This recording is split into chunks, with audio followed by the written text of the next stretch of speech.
आगे बढ़ते हुए आपको अपने नेक्स्ट पैनल से इंट्रोड्यूस करवाती हूं, उससे पहले मैं अपने सहयोगी आसिफ शेख को मंच पर आमंत्रित करना चाहूँगी सत्र के संचालन के लिए। और साथ ही साथ आपको मैं इंट्रोड्यूस करवाऊँ हमारे नेक्स्ट पैनल से SFM ग्रुप से सैयद फैज़ मुबारक जी, आप डायरेक्टर हैं। मैं आपको मंच पर आमंत्रित करना चाहती हूँ क्योंकि लगातार आप भी प्रदेश की बेहतरी के लिए कार्य कर रहे हैं, लगातार आप भी कदम उठा रहे हैं ताकि प्रदेश नित नई बुलंदियों को छुए। और कोविड के वक्त में क्योंकि तमाम सारी चीज़ें प्रभावित हुई, ऐसे में आपका सफ़र क्या कुछ रहा, हम वो भी जानना चाहेंगे। सैयद फैज़ मुबारक जो कि लगातार कार्य कर रहे हैं मध्य प्रदेश की बेहतरी के लिए, रिजॉर्ट्स को लेकर, इसके अलावा बिल्डिंग न्यू मध्य प्रदेश, जिस तरीके से नए मध्य प्रदेश का निर्माण हो, किस तरीके से मध्य प्रदेश सही राह में बढ़े, इसके लिए वो चेहरे, वो शख्सियतें जो कि लगातार प्रदेश सरकार जो कदम उठा रही है और उसके साथ ही साथ आम जनता तक लाभ पहुंचे, इसके अलावा अधिक से अधिक लोग इसके लिए जुड़ सके, आगे आए, ये तमाम वो हस्ती जो कि प्रेरणा देती है, जो कि सीख देती है कि आप कैसे आगे बढ़ेंगे, आप कैसे नई बुलंदियों को छुएंगे। और जब बात हम कर रहे हैं बढ़ते मध्य प्रदेश की, तो इसके साथ कदम मिलाएंगे। इसके अलावा एक और खास मेहमान से आपका परिचय करवा दूं, हमारे साथ मौजूद हैं डॉक्टर अजय हार्डिया, आप डायरेक्टर हैं Devi Ahilya hospital, cancer hospital Indore से, कैंसर स्पेशलिस्ट हैं। मैं आपको भी मंच पर आमंत्रित करना चाहूँगी डॉक्टर अजय हार्डिया। तो इनसे हम जानेंगे कैंसर्स को लेकर, क्योंकि कई सारे ऐसे मिथ्स होते हैं आम जनमानस के जहन में कैंसर को लेकर, और क्योंकि डॉक्टर अजय की ओर से लगातार नए कदम उठाए जा रहे हैं, और ख़ासतौर पर जब इलेक्ट्रो होम्योपैथी मेडिसिन की बात होती है तो आखिरकार ये है क्या और कैसे ये इसे लेकर आगे आए, कैसे ये आगे बढ़े, हम उनके अनुभवों को भी जानना चाहेंगे। और मैं गुजारिश करूँगी मेरे सहयोगी आसिफ शेख से कि वो इस सत्र का संचालन करें। आसिफ। बहुत धन्यवाद प्रिया, और बहुत स्वागत है आप सभी का building new India, building new Madhya Pradesh. दो खास मेहमान हमारे साथ हैं।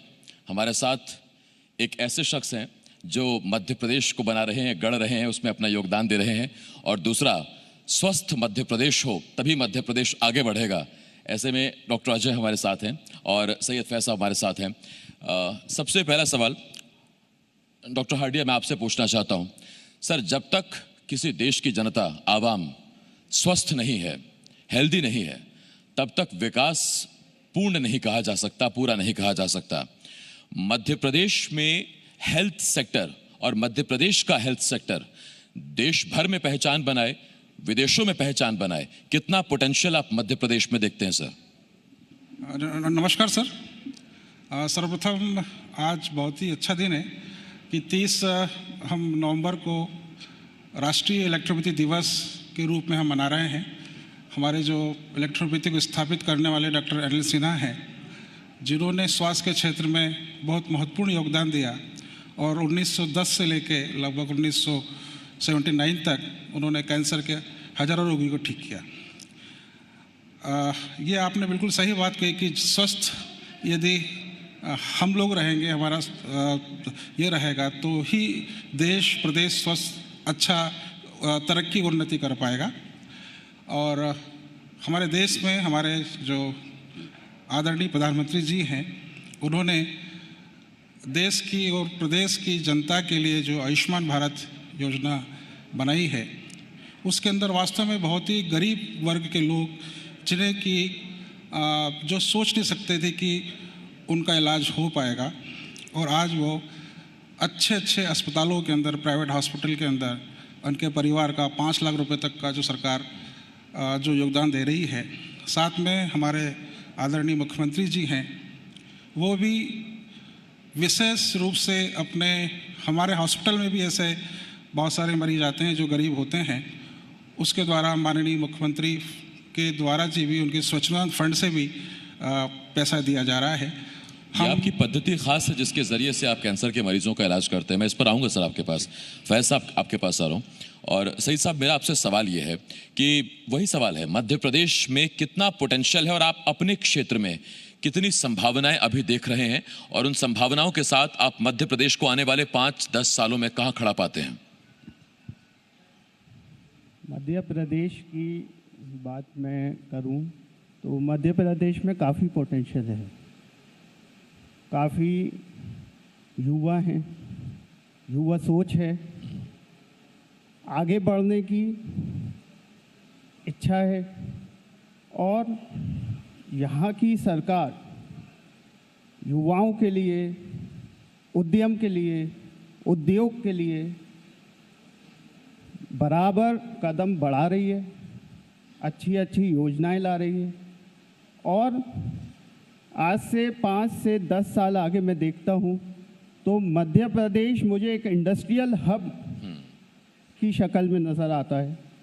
और एजुकेशनल हब तो है ही, इंडस्ट्रियल हब अभी यूपी है, लेकिन मैं देख रहा हूँ कि मध्य प्रदेश यूपी को पीछे छोड़ रहा है। ये देखिए, है तो एक देश, लेकिन अगर मध्य प्रदेश अपना आगे निकलता है तो दिल से खुशी होती है। सईद साहब, आता हूँ मैं आपके पास। सर, हम जिस पैथी की बात कर रहे थे डॉक्टर अजय, वो बाकी जो कीमो और वो बाकी चीज़ें उनसे बहुत अलग है।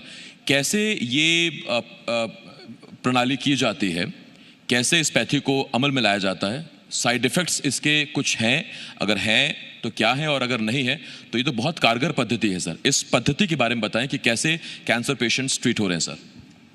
इलेक्ट्रोपैथी चिकित्सा पद्धति ये 5वीं चिकित्सा पद्धति है और इसका जो इटली से ये प्रारंभ हुई और हमारे देश में ये 1885 से काम कर रही है।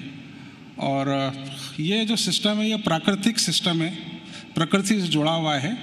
हमारी ये जो मेडिसिन्स हैं ये प्लांट बेस्ड मेडिसिन है जिसके अंदर किसी प्रकार का साइड इफ़ेक्ट नहीं होता है। हम एक फर्मेंटेशन मेथड से प्लांट्स का एक्सट्रैक्ट निकालते हैं और उसके जो अल्कलॉइड्स होते हैं, केमिकल होते हैं, हम उसको इतना प्यूरिफाई करते हैं कि उस मेडिसिन्स में केवल एनर्जी रहती है।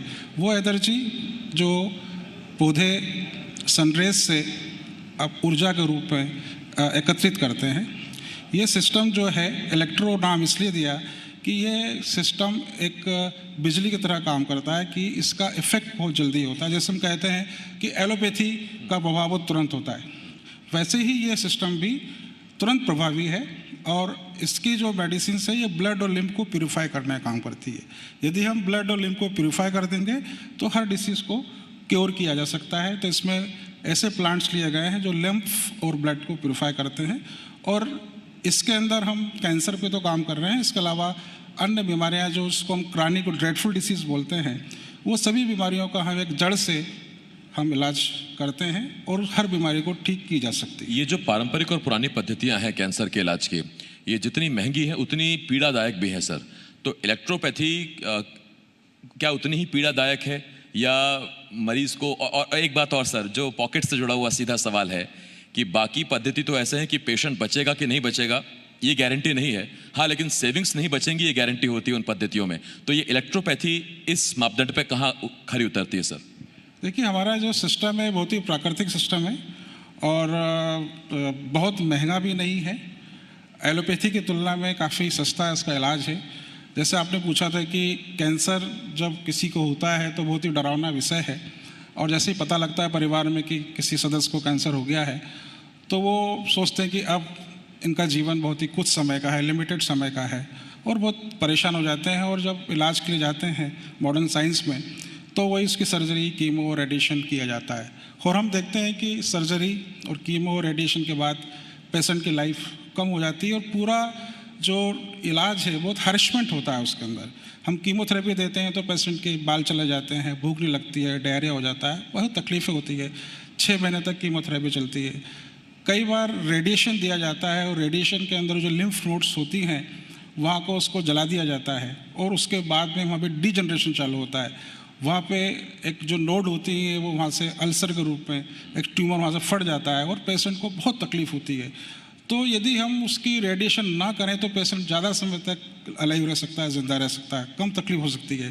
परंतु रेडिएशन के बाद पेशेंट को उसकी परेशानी, दिक्कतें बहुत बढ़ जाती है। ये बड़ा दर्दनाक और पीड़ादायक ये जो अनुभव है ये आपने बताया सर, और इसीलिए लोग कैंसर के नाम से भी डरते हैं। सईद जी, मैं आपके पास आ रहा हूँ, थोड़ा सा मैं डाइवर्ट करता हूँ इसको कि वो इतनी भयावह चीज़ों को हमें उधर गौर ना करना पड़े, लेकिन ज़रूरी है और कैसे वो ट्रीट होगा डॉक्टर अजय बताएंगे हमें। सईद सर, आपसे अगर मैं पूछूं कि अब तक बिल्डिंग न्यू इंडिया, उसमें बिल्डिंग न्यू मध्य प्रदेश में सईद फैज साहब का क्या योगदान है, उनके परिवार का क्या योगदान है, तो आप क्या कहेंगे?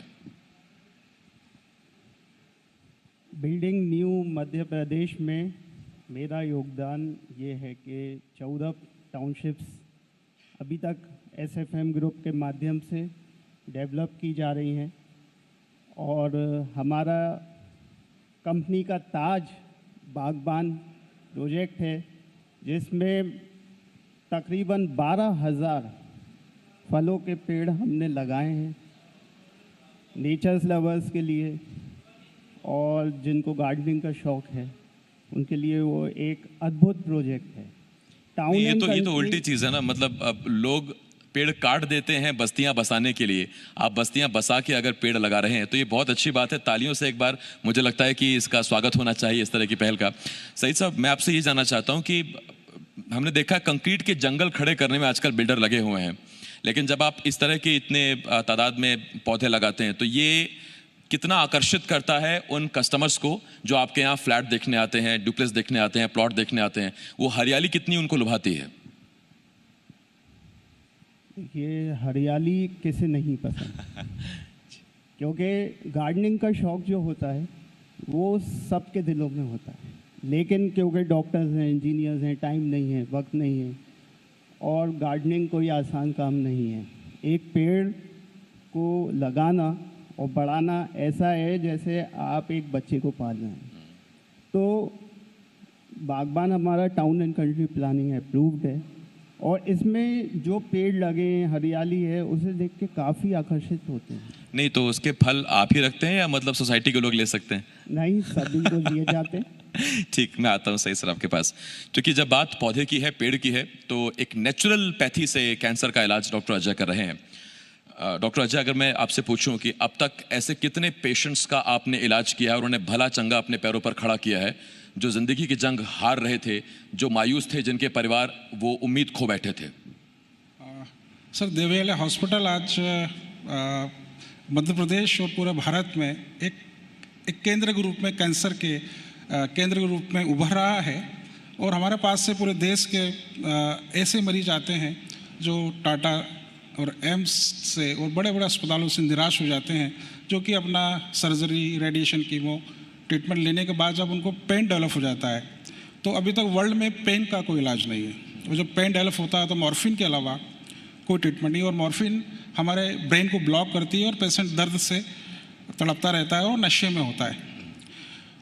उस समय डॉक्टर बोलते हैं कि आप इनकी सेवा करिए, और इस स्टेज में मरीज हमारे पास में आते हैं। जब मरीज हमारे हॉस्पिटल में आता है तो हम उसके मॉर्फिन को अलग रख देते हैं और हमारे इलेक्ट्रोपैथी ट्रीटमेंट के द्वारा उस पेशेंट को कुछ ही समय में 2 घंटे, 12 घंटे, 24 घंटे, 48 घंटे में उसको हम उसके जो पेन को 70-80% तक उस पेन को रिलीव करते हैं। और जब पेन उसका रिलीव होता है, दर्द उसका कम होता है और साथ में वो जब खाना खाने लगता है, दूसरी चीज़ें उसकी स्टार्ट होती हैं, तो उसमें फिर से जीने की चाह आ जाती है। और फिर से जीने की चाह जब उसमें आ जाती है तो निश्चित ही कि फिर वो उस बीमारी से लड़ने की क्षमता उसमें आ जाती है। तो हमारा ये जो इलेक्ट्रोपैथी सिस्टम ऑफ मेडिसिन है, ये हम एनर्जी बूस्टअप करते हैं, और एनर्जी को लेवल जब बढ़ जाता है, हमारी जो मेडिसिन है वो एंटीऑक्सीडेंट है, एंटी इन्फ्लेमेटरी है। जैसे कीमोथेरेपी या रेडिएशन के अंदर इन्फ्लेमेशन कम करने के लिए दी जाती है, उसके साइड इफ़ेक्ट हैं, परंतु हमारी मेडिसिन इन्फ्लेमेशन भी कम करती है, ट्यूमर के साइज को भी कम करती है, पेन को भी रिलीव करती है। जो भी किन सावधानियों का वो ख्याल रखें, या क्या चीज़ें हैं जो आपने इतने सालों में कमाई हैं, अर्जित की हैं, और आप किसी की जान बचाने के लिए वो शेयर करना चाहें? जी सर, ज़रूर। इस बीमारी से कैसे लड़ा जाए और कैसे बचा जाए, इसके लिए सबसे एक सिंपल सा मैं आपको एक आसान तरीका बताना चाहता हूँ कि हम जब एलोपैथी हॉस्पिटल में जाते हैं तो हमारे मरीजों को कहा जाता है कि हाई प्रोटीन डाइट वो लें, और हाई प्रोटीन डाइट जो होती है वो कैंसर सेल्स का फूड होता है, न्यूट्रिशन होता है, उससे कैंसर और बढ़ता है। चूँकि कीमोथेरेपी और सर्जरी के बाद में पेशेंट की एनर्जी खत्म हो जाती है, तो उसको ताकत लाने के लिए प्रोटीन डाइट दी जाती है, और प्रोटीन डाइट कैंसर का फूड सप्लाई है। तो हमारे कैंसर मरीजों को प्रोटीन डाइट पूर्ण रूप से बंद करना चाहिए। वेजिटेबल्स और अल्कलाइन डाइट्स लेना चाहिए, फ्रूट्स, वेजिटेबल लेना चाहिए। नहीं, ये आपने जो बातें बताई हैं सर, ये दरअसल कई सालों की पढ़ाई और तजुर्बा ही बता सकती है। डॉक्टर अजय, मैं बहुत शुक्रिया कहता हूँ आपको। सईद फैज साहब, आपको भी बहुत बहुत धन्यवाद है, शुक्रिया आप हमारे साथ जुड़े। और इस पैनल में अभी के लिए इतना ही, लेकिन आगे हमारे साथ मध्य प्रदेश के गृह मंत्री नरोत्तम मिश्रा जी होंगे। प्रिया। बहुत धन्यवाद आसिफ, बहुत शुक्रिया दोनों खास मेहमानों का जिन्होंने हमारे जरिए अपने अनुभवों को रखा, किस तरीके से वो कार्य कर रहे हैं, अस्पताल के जरिए लोगों की सेवा किस तरीके से कर रहे हैं, कैंसर को लेकर नई तकनीक और इसके अलावा आम जनमानस के जहन में जो तमाम संशय हैं, जो तमाम सवाल हैं, उसका जवाब तलाशने की हमारी कोशिश में आप लोगों ने देखा वो तमाम सवाल यहाँ पर पूछे गए जो कि एक्सपर्ट्स ने आपको बताए। हालांकि आम जनता के जहन में इसको लेकर, इलाज को लेकर भी कई सारे ऐसे सवाल होते हैं। ऐसे में हमने आपको ये बताया कि किस तरीके से डॉक्टर अजय की ओर से कदम उठाए जा रहे हैं, इसलिए इससे आपने पता चला आपको कि किस तरीके से उन्होंने उत्कृष्ट कार्य किया है। इसके अलावा आपने सुना एसएफएम ग्रुप से सैयद फैज़ मुबारक जी को, भोपाल से डायरेक्टर, और ख़ास तौर पर उनकी ओर से मध्य प्रदेश के विकास के लिए कैसे कदम उठाए जा रहे हैं, पर्यटन के लिहाज से रिजॉर्ट्स हो, इसके अलावा बिल्डर्स को लेकर हो, क्या योजनाएं, इसके अलावा क्या अनुभव, ये भी उन्होंने हमारे इस मंच से साझा किया। मध्य प्रदेश आगे बढ़ रहा है, नित नई बुलंदियों को छू रहा है और यही हमारी थीम है, बिल्डिंग न्यू मध्य प्रदेश, नए मध्य प्रदेश का निर्माण। और ऐसे में अब हमारे साथ एक बेहद खास मेहमान जिनसे हम जानने की कोशिश करेंगे कि आखिरकार मध्य प्रदेश नई बुलंदियों को छूने के लिए, नई ऊंचाइयों को हासिल करने के लिए कितना अग्रसर है, कितना तैयार है। देश का दिल मध्य प्रदेश आगे आने वाले वक्त में क्या योजनाएं हैं, अलग अलग डिपार्टमेंट्स की जो नीति निर्धारक हैं, जो नीति निर्माता हैं, वो आपको इस मंच से बताएंगे आगे आने वाले वक्त के लिए कैसे मध्य प्रदेश आगे बढ़ेगा और आत्मनिर्भर भारत के लिए अपनी सहभागिता, अपना योगदान यहाँ पर देगा।